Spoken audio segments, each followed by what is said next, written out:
Cleanup and decontamination are now moving forward at the Nippon Dynawave Mill in Longview, Washington, after the May 26th tank collapse that killed 11 workers.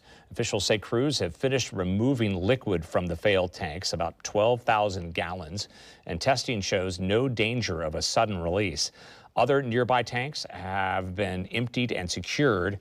Air monitoring by the EPA also shows no hydrogen sulfide detected in the community since early June, according to continued 24-hour testing.